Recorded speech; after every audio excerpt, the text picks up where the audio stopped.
그 다음에 33페이지 가공계약에 의해서 수입되는 물품의 과세가격 계산 방법이라고 해서 지금 저거 아마 우리 기본반에서 한번 다뤘었던 내용이긴 한데 가공계약, 그러니까 가공계약에 따라서 물품이 수입된다라고 하면 기본적으로 조금 이상한 말이에요. 왜냐하면 매매계약에 따라서 물품이 수입된다라고 하는 말이 맞는 거죠. 그죠? 근데 가공계약에 따라서 물품이 수입된다라고 했으니까 일반적인 수출 판매랑은 조금 다른 개념이긴 한데 가공계약 때문에 우리나라에 물건이 들어올 수도 있구나라는 걸 한번 생각을 해두시고, 자, 그 가공계약이라는 건 뭐냐면 내가 고장품이든 가공되기 전 물품이든 물건을 보냈다가 그걸 해외에서 가공계약을 했으니까 가공을 해주겠죠, 그죠? 그럼 가공계약을 통해서 가공을 한 물건이 다시 우리나라에 들어왔을 때 관세평가 어떻게 하겠느냐라고 하는 문제인데, 일반적으로는 이제 가공계약에 따라서 수입되는 물품이기 때문에 매매거래는 아니어서 수출 판매에 해당하지 않는다라고 할 수도 있는데,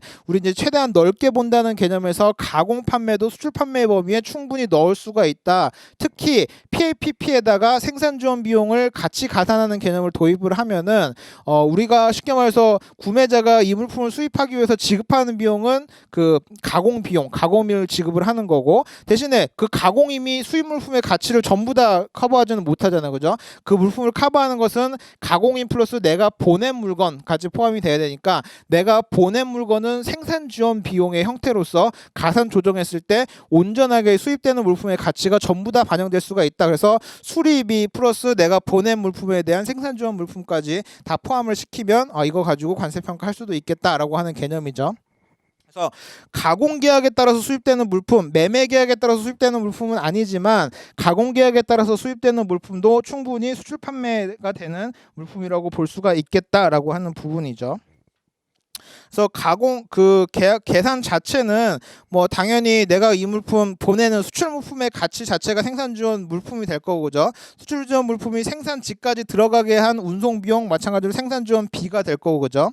그것도 다 완성을 해가지고 우리나라에 들어오게 했을 때는 우리나라에 들어오는 물품 가격, 그러니까 가공비 지급하고 그다음에 우리나라에 물품이 들어오게 하는데 들어간 운송 비용은 수입 물품의 가산 요소인 운임으로서 또 가산을 하고, 그래서 왕복 운임이 어떤 형태로든 다 수입 물품의 과세액에 포함이 되는 형태가 되겠네요, 그죠? 이게 보시고, 자, 그 판단 근거가 이거는 좀 좋아가지고 한번 같이 보면, 해당 수입 물품은 수입자 I와 수출자 X 간의 가공계약에 의해서 수입되는 것이므로 매매계약에 의해서 수입되는 것이 아니다. 그 말이 있네요, 그죠? 그러나 위와 같이 가공계약에 의해서 물품이 수입되는 경우에는 수입자 I와 수출자 X 간의 가공임을 대가로 수입 물품의 매매가 이루어진 것으로 간주한다. 이런 표현이 우리 답안 쓰기 굉장히 좋은 표현이에요, 그죠? 이거 수출 매매 대금은 아니지만 가공의 대가를 수입 물품의 매매가 이루어진 것으로 간주한다. 해당 물품은 수출 판매에 의해서 수입되는 물품이다. 결론적으로 수출 판매에 해당한다라고 표현을 하고 있네요.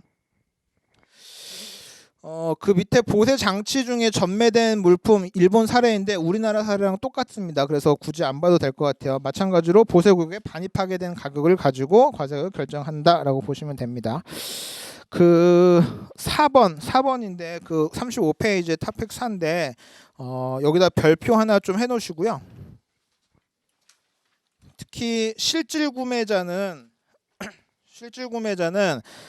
다음에 이제 대법원 사례가 만약에 시험 문제에서 출제된다라고 하면은 사실 1순위로 출제될 수 있는 문제가 지금 이 케이스예요. 그래서 실질 구매자 이슈는 대법원에 되게 중요한 판례가 있어서 오늘 소개시켜 드릴 텐데, 그 중요한 판례가 있어서 어떤 수출 판매 그다음에 거래 당사자의 하이라이트라고 볼 수도 있고, 최근에도 굉장히 핫하고 굉장히 실무에서도 많이 논의가 되고 있는 내용이고, 대법원 판례가 두 가지나 굉장히 명확하게 나와 있어서 출제하기에 정말 좋고 적합한 문제예요. 그래서 제가 이제 대법원 케이스가 만약에 우리 시험 문제에 나온다고 하면 몇 문제가 있는데 그 중에서도 손가락 안에 꼽힐 정도로 중요하게 생각하는 문제니까 이 케이스 지금 제가 설명드리는 부분 잘 좀 들어두시면 좋을 것 같아요. 뭐 기본적으로 제가 아까 이전에 말씀드렸던 어떤 거래 당사자 얘기할 때 대리인 개념들 쭉 설명드렸었잖아요. 그래서 대리인일 때 실제로 대리인이 중간에 꼈지만 관세평가는 따로 한다, 뭐 이런 얘기들 쭉 했었는데, 여기서 이제 나오는 여러 가지 중간 거래자들, 그 다음에 실질 구매자, 그 다음에 납세 의무자, 뭐 이런 구분들이 있어서 한번 보시면 되는데, 35페이지에 판매 대리인, 그 다음에 36페이지에 구매 대리인, 구매 수수료, 그다음에 중개인, 중개료 이런 부분들은 일반적인 내용이라서 한번 보시면 돼요. 뭐 그렇게 특별히 어려운 내용이 아니고 기본만에서도 충분히 커버됐던 내용이라고 생각돼서 쭉 보시면 되고, 지금 좀 중요하게 보셔야 될 부분은 뭐냐면 39페이지를 잠깐 먼저 넘어갈게요. 39페이지에 그 표가 하나가 있는데요. 관세법상 납세 의무자랑 관세법상 구매자가 다르다. 제가 아까 좀 간간히 설명을 드렸었죠. 구매자랑 납세 의무자는 충분히 다른 개념이다 라고 했는데, 일단 납세 의무자는 관세법 제19조에 명확하게 규정을 해놓고 있어요. 그죠? 그러면 납세 의무자는 사실은 가치 판단의 문제가 하나도 없고 그냥 법에 정해져 있는 대로 적용만 해서 사용을 하면 돼요. 근데 관세법상 구매자라고 하는 표현은 사실은 없어요. 그래서 구매자가 뭔지는 지금까지 우리가 계속 가치 판단을 했듯이 그런 식으로 판단을 해서 찾아내야 되는 사람이에요. 다시 말해서 우리 아까 보세구역에서 보세구로 반출하는 사람은 납세 의무자이기도 하고 어떤 의미에서는 구매자이기도 한데, 수출 판매에서 말하는 수출 판매에서의 구매자는 아니었죠. 그죠? 그런 개념들을 이제 봐야 되는 부분이 하나가 있고, 판례상의 정의를 보면 납세 의무자는 소유권, 소유자를 기준으로 결정을 해요. 그래서 이 수입 물품이 수입될 당시에 소유권이 누구에게 있냐 그것만을 가지고 판단을 해요. 근데 그 밑에도 보시면 이제 평가 쪽에서도 보면 수입 물품의 법률상 소유권을 가지고 있는지 여부만을 가지고 납세 의무자는 평가를 하는 거예요. 근데 구매자는 제가 이제 구매자 그다음에 구매 대리인 뭐 이런 얘기들 쭉 드릴 텐데, 그럼 구매자는 어떤 판단을 해야 되냐면 이 구매자가 가지고 있는 역할이 뭐냐, 기능이 뭐냐, 어떤 위험을 부담하냐 이런 것들을 좀 종합적으로 판단을 해야 되는 거예요. 단순하게 소유권을 잠시라도 가지고 있는 케이스라고 해서 무조건 그 사람이 구매자가 되는 경우는 아니라는 거예요. 그래서 뭐 여러 가지 비교되는 개념들, 뭐 대리인 개념이라든지 구매 대리인, 판매 대리인, 그다음에 중개인, 또 중개인 뭐 이런 부분들 다 같이 보면서 어떤 구매자가 정당한 구매자에 해당하는지 여부에 대해서 판단을 할 필요가 있다라고 하는 것이 핵심 쟁점입니다. 그래서 납세 의무자와 구매자는 기본적으로 그 판단 기준 자체가 다를 수가 있다라는 부분을 좀 같이 한번 생각을 하시면 좋을 것 같아요. 일단은 그거를 좀 베이스로 깔아 주시고, 그다음에 제가 이제 조금 어려울 수도 있는 얘기를 좀 할 건데 재밌을 수도 있고 어려울 수도 있을 것 같아요.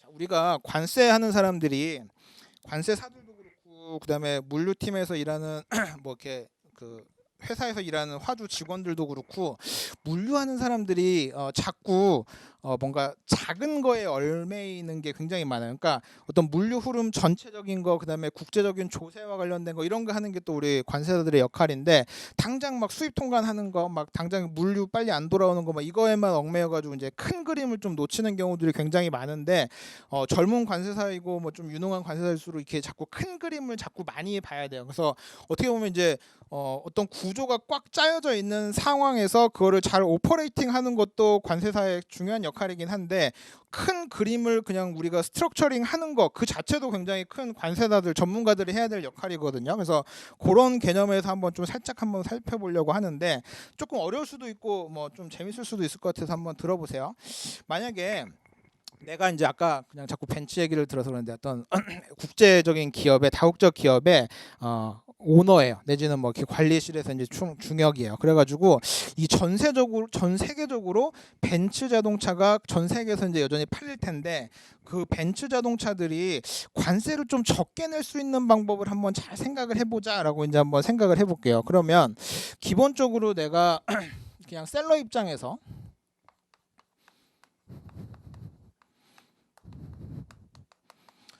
제가 그냥 굉장히 나쁜 의도를 가지고 있는 사람들 한번 얘기해 볼게요. 관세를 절감하는 구조를 한번 만들어 보겠다라고 한번 해볼게요. 자, 그러면 일단은 그냥 기본 거래가 있겠죠. 셀러가 있고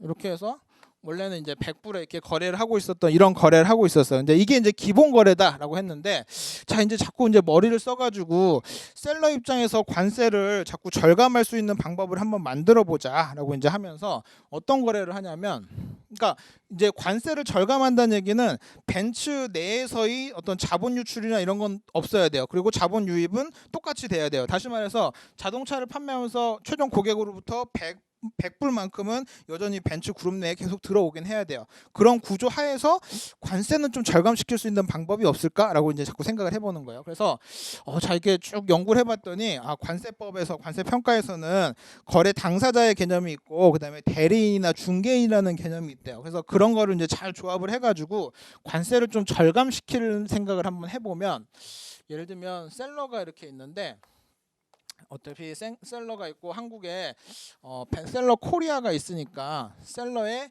에이전트를 하나 두고 그다음에 이 사람이 최종적으로 이제 B한테 판매를 하는데 어떻게 가격 결정을 가져가냐면 이때는 70불에 구매를 하고 그다음에 이때는 100불에 거래를 하는 거예요. 그러면 이제 셀러나 셀러 다시나는 이제 판매자와 판매 대리인의 관계이기 때문에 여전히 이제 이 70불에 거래를 하지만 결과적으로는 그룹 외에서 유입되는 그 수입은 100불이 여전히 이제 있는 거겠죠, 그죠? 그러자 이런 식으로 이제 하다 보면 결과적으로는 뭐냐면 이 셀러가 한국에 그 벤츠 코리아를 설립을 해놓고 그 사람을 통해서 거래를 하게 만드는 거예요. 제가 아까 비슷한 말씀 드렸었던 거 있긴 한데 이런 식으로 바이어가 직접 사게 못하고 중간에 벤츠 코리아를 하나를 만들어 놓고 이 사람의 이제 기능과 역할을 이제 잘 주는 거죠. 그래 놓고 이 사람한테 물건 벤츠는 벤츠 코리아한테만 물건을 판매하고 이 사람을 통해서 최종적으로 구매를 할 수 있도록 하는 거예요. 그러면 이 벤츠 그룹 내에서 다시 말해서 이 70 왔다 갔다 하는 건 뭐 큰 의미가 없는 거고 어차피 그룹 내에서 같은 호주머니에서 움직이는 거니까. 근데 이번에는 이 벤츠 코리아가 한국에 있는 벤츠 고객한테 100불에 구매를 하니까 결국은 저거랑 똑같은 거래가 되기는 하는 거예요. 그죠? 근데 관세는 원래는 과표가 100이었는데 과표가 70으로 이제 줄어버렸죠. 그죠? 자, 근데 이 거래가 제가 지금 의도를 가지고 이제 나쁜 거래를 만들었다라고 해서 이제 좀 뭐 관세를 줄인 것처럼 보이긴 하는데 실제로는 당연히 우리 다국적 기업들이 이런 거래를 굉장히 많이 하고 있는 거래예요. 그죠? 그래서 이 사람은 내가 분명히 우리 특수관계자이지만 분명 특수관계자죠. 그죠? 벤츠 코리아니까 특수관계자이지만 이 특수관계자 간의 거래가 무조건 부인되는 것은 아니고 비교가격법이라든지 거래상황 검토법이라든지 여러 가지 검토를 통해서 뭐 하나라도 납세자가 입증을 하면 특수관계지만 이 거래가 영향을 미치지 않았다는 것을 입증만 할 수 있으면 이 가격도 인정을 받을 수 있는 가격이잖아요. 그죠? 그런 것들을 잘 스트럭처링을 해가지고 이 거래 셀러와 그다음에 벤츠랑 벤츠 코리아 이 둘 간의 적정한 거래 관계를 만들어 놓으면 관세를 굉장히 절감할 수 있는 상황이 발생을 할 수가 있는 거예요. 그죠? 자, 그러면 내가 이제 이렇게 스트럭처를 쭉 했는데 과세관청에서 이제 챌린지를 하는 거예요. 무슨 챌린지를 할까요? 이 거래를 보고 무슨 챌린지를 할까요? 이 사람의 역할에 대해서 이 KR이라고 할게요. 이 SKR에 대해서 이 사람의 역할이 당연히 납세자는 뭐라고 주장을 할까요? 납세자는 이 거래에서 저 SKR이 어떤 역할을 하는 사람이죠? 구매자라고 주장을 하겠죠. 구매자, 수출 판매에서의 구매자다, 그죠? 수입자다, 구매자다라고 얘기를 하겠죠. 정당한 바이앤셀 거래가 있었고 이 거래에서의 구매자가 SKR이다. 이 사람은 내가 물건 사가지고 국내에다 판매하는 거 그런 거래하는 사람이다. 정당한 바이어다라는 표현을 쓰겠죠, 그죠? 근데 만약에 과세관청은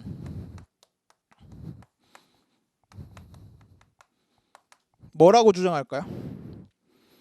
판매 대리인이다. 이제 이런 쟁점이 붙을 수가 있다는 거죠. 그래서 저렇게 그룹 내에서 셀러가 가지고 있는 대리인을 뭐 제3자를 하나 그 거래 관계를 하나 더 넣어가지고 얘기를 했을 때 납세자는 구매자라고 해야지 이 70을 가지고 인정받아서 관세를 낼 수 있을 거고 과세관청에서는 SKR이 너 외형상으로는 구매자처럼 보이지만 실질적으로는 판매 대리인에 불과하다. 다시 말해서 관세 과표는 이게 만약에 판매 대리인이 된다고 하면 이 둘 간의 가격 다시 말해서 얘는 중간에 그냥 낀 것뿐이고 이 돈 다시 일로 오는 거 아니냐. 그러니까 100불 가지고 관세 내야 된다라고 하는 걸로 바뀌게 되는 거죠. 그래서 그죠? 그래서 이제 제가 이제 설명드릴 대법원 케이스가 딱 이 케이스예요. 만약에 어떤 사람이 셀러가 한국 내에다가 어떤 법인을 하나 설립을 해놓고 그 사람을 통해서 최종 바이어가 물품을 구매하게 하는 거예요. 그랬더니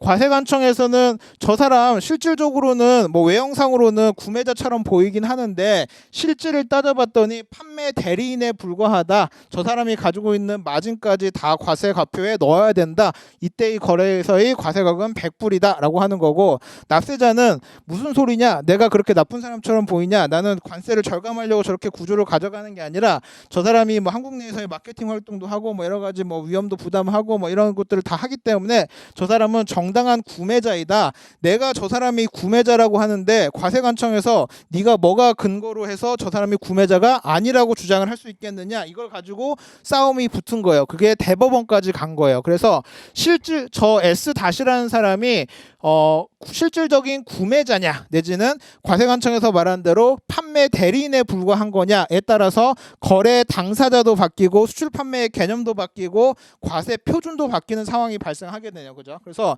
제가 이제 지금 말씀드리는 실질 거래 당사자 이슈가 저 S-가 실질적인 구매자냐, 명목상은 구매자로 되어 있죠. 그죠? 이렇게 물건이 이렇게 판매돼서 이렇게 다시 판매되고 있으니까 그냥 명목상으로 봤을 때는 구매자가 맞아요. 근데 과세관청에서 명목상만 구매자일 뿐 실질적으로는 판매 대리인에 불과한 거 아니냐라고 이제 계속 주장을 하는 거예요. 그죠?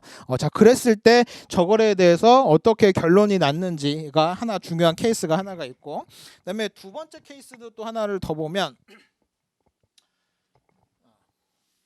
이건 그냥 기본 케이스니까 이번에는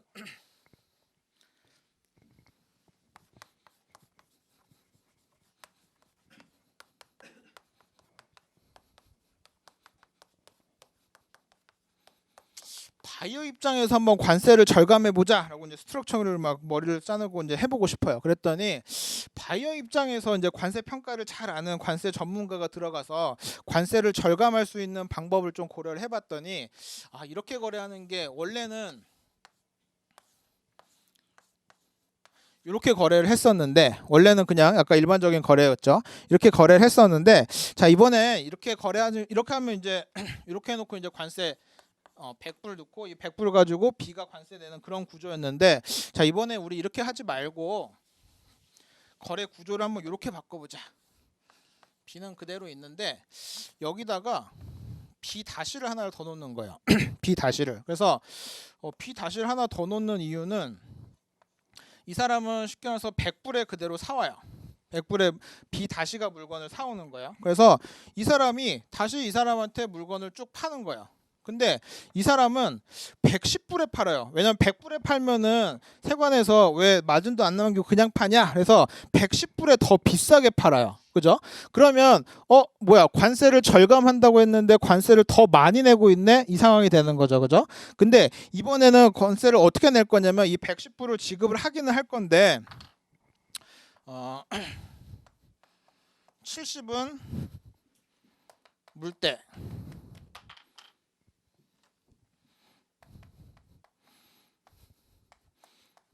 네, 40은 구매 수수료, 이렇게 지급을 할 거예요. 자, 그러면 바이어 입장에서 저건 볼 거예요. 바이어 입장에서는 그 바이어 그룹 내에서, 저건 제가 그냥 나이키라고 할게요. 나이키 그룹 내에서 B랑 B-는 다 나이키 그룹이죠. 그죠? 나이키 그룹 내에서 외부로 유출되는 돈은 여전히 100불이 맞아요. 중간에 110불이 왔다 갔다 한 건 자기들 호주머니에서 옮긴 거기 때문에 전혀 손익에 영향을 미치지 않을 거예요. 그죠? 그러면 그럼 그룹 외부로 유출되는 돈은 100불이 여전히 똑같은데 관세 과표는 과세관청이 원하는 대로 110불로 충분히 넉넉하게 신고를 해줬어요. 근데 그 중에서 물때는 70이고 그다음에 저 B라는 사람도 그냥 거래할 수가 없으니까 저 사람도 당연히 구매 수수료를 받아야겠죠. 그래서 구매 수수료를 40이라고 책정을 했어요. 그러면 이때의 과세 가격은 당연히 70만 과세 가격으로 잡히겠죠. 그죠? 저 100 중에서 별도로 지급한 40 같은 경우 구매 수수료이기 때문에 과세 가격에 포함되는 금액이 아닙니다라고 얘기를 할 수가 있겠죠. 자, 그러면 원래 셀러나 바이어로부터 직접 사왔을 때는 과세 가격이 100불이었는데 저렇게 구매 대리인을 수출국에 하나를 끼므로 인해서 과세 가격이 70불로 인하되는 효과를 발생을 시켰네요. 그죠? 자, 이런 게 이제 자꾸 이제 관세를 배우고 관세 평가를 배워가지고 스트럭처링을 막 하는 거야. 자, 그랬더니 과세관청에서도 가만히 안 있으려고 하겠죠. 자, 여기서 이제 문제 삼는 사람은 뭐예요? 누구예요? B의 역할인 거죠. B의 역할. B의 역할에 대해서 납세자는 뭐라 그래요? 납세자는 B의 역할이 뭐라 그래요? 구매 대리인이다.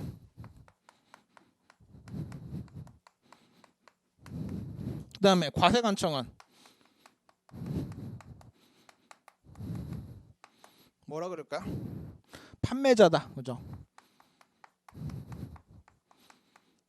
다시 말해서 아까 이 거래에서 이 거래랑 이제 완전 반대 관점인데 과세관청은 이제 아까 이 거래에서는 이 사람은 거래 당사자가 아니라 너 빠져야 되고 이 둘 간의 거래가 실질적인 거래다라고 이제 주장을 하는 반면에 저 거래에서는 좀 반대예요. 이번에는 실질적으로 이 둘 간의 거래가 실질적인 게 아니라 이 둘 간의 거래가 너가 구매 대리인이라고 하지만 이 사람이 실질적인 판매자다. 네가 판매자, 네가 구매자 이렇게 되는 거다라고 얘기를 하고 있는 거예요, 그죠? 그래서 저것도 마찬가지로 제가 이제 회사 이름을 책에는 지어놨는데 이게 대표적인 그 망간, 뭐 알로이, 뭐 그래서 뭐 이렇게 1차 산물 중에 망간 있잖아요. 망간 합금 뭐 이거 거래했을 때 있던 게 AML이라는 회사에서 이제 이렇게 거래를 했었던 AML 사례라고 보통 얘기를 많이 하고 요거는 나이키 아디다스사에서 똑같이 대법원 판례가 있었던 케이스예요. 그래서 나이키사 아디다스사 판례라고 이제 보시면 되는데 여기서는 제일 중요한 게 이 쟁점이 중요해요. 이 문제에서 이런 거래를 가져갔을 때 B가 납세자라고 B의 성격에 대해서 납세자는 구매 대리인이라고 계속 주장을 하고 있는 거고 다시 말해서 이 구매 수수료 과세가격에 포함 안 되는 겁니다라고 계속 주장을 하고 있는 거고 이 거래에서는 이 S-가 납세자 입장에서 봤을 때는 구매자라고 하고 있는데 과세관청 입장에서는 판매 대리인에 불과합니다라고 계속 주장을 하고 있는 거예요. 그래서 이제 그걸 가지고 나란히 이것도 대법원 판례가 있고 이것도 대법원 판례가 있어요. 그래서 이제 그 두 가지 판례를 지금부터 좀 볼 건데 자 여기서 이제 본론에 들어가기에 앞서서 조금 생각을 해볼 게 뭐냐면 우리 조세법에서는 실질 과세 원칙이라는 거 많이 들어보셨죠? 실질 과세 원칙. 예를 들면 우리가 대표적인 게 아까도 시험 문제에 나왔었던 생산 지원비를 제공을 하는데 생산 지원 비용을 제공을 하는데 권리 사용료의 형태로 지급을 한대요. 그러면 명목상 권리 사용료이지만 실질적으로는 생산 지원비다라고 얘기를 하는 거잖아요. 그죠? 그랬을 때 그런 실질 과세주의라고 하는 건 뭐냐면 구매자랑 판매자가 너네 아무리 권리 사용료라고 아무리 얘기를 해봐도 내가 봤더니 그 실질을 봤더니 그건 생산 지원비가 맞는 것 같아. 그래서 너네가 명목상 권리 사용료라고 부르든 말든 간에 이건 실질적으로는 생산 지원비야. 그래서 생산 지원비로 과세를 할 거야라고 하는 게 실질 과세 원칙이에요. 무슨 말인지 이해되실까? 명목과 실질이 달랐을 때는 실질을 좀 더 우선을 해서 판단하겠다는 것이 조세법의 기본적인 원칙이에요. 그죠? 자, 이제 그런 개념이 하나가 있고 근데 그 개념을 좀 남용을 하게 되면 굉장히 큰 문제가 생겨요. 왜냐하면 어떤 경우에는 제가 이제 만약에 이런 거래를 하는데 진짜 나쁜 의도로 저런 거래를 하는 사람도 있는데 실제로 저 사람은 판매자, 이 사람은 판매자, 이 사람은 진짜로 구매자, 그다음에 최종 구매자 이렇게 된 거래요. 그러면 일반적으로 얘가 구매자라고 하는데 모든 계약서나 모든 지급 형태나 이런 것들을 봤을 때 다 구매자인데 과세관청에서 나와가지고 너 구매자 아니야, 너는 구매자 아니고 그냥 판매 대리인에 불과해라고 이제 하다 보면은 이제 쉽게 말해서 그 과세권이 좀 남용되는 그런 상황이 되겠죠. 그러니까 과세관청 입장에서는 실질적인 과세 원칙에 따라서 실질 과세를 하는 것도 굉장히 중요한데 그 반면에 그럼으로 인해서 납세자의 권익이 훼손되는 것도 굉장히 중요한 얘기예요. 그죠? 그래서 지금 이 두 개 실질 구매자가 갖는 그 판례에서 중요하게 관점을 갖는 게 뭐냐면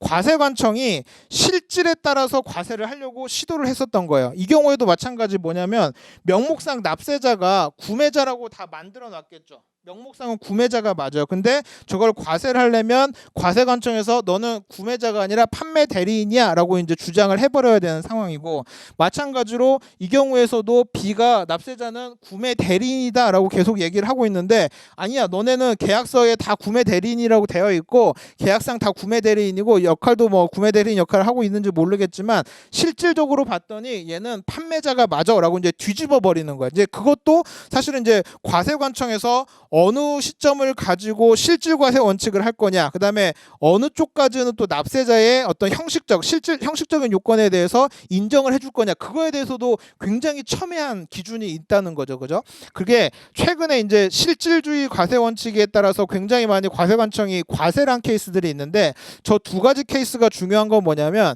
결론부터 말씀드리면 과세관청에서 그렇게 실질주의 원칙을 너무 남용해서는 안 된다. 납세자의 어떤 형식적인 것들도 굉장히 존중받아야 되는 것이다라는 것을 명시한 대법원 판례가 최근에 저 두 가지가 있었던 거예요. 그래서 굉장히 중요한 케이스라서 제가 한번 설명을 드리는 겁니다.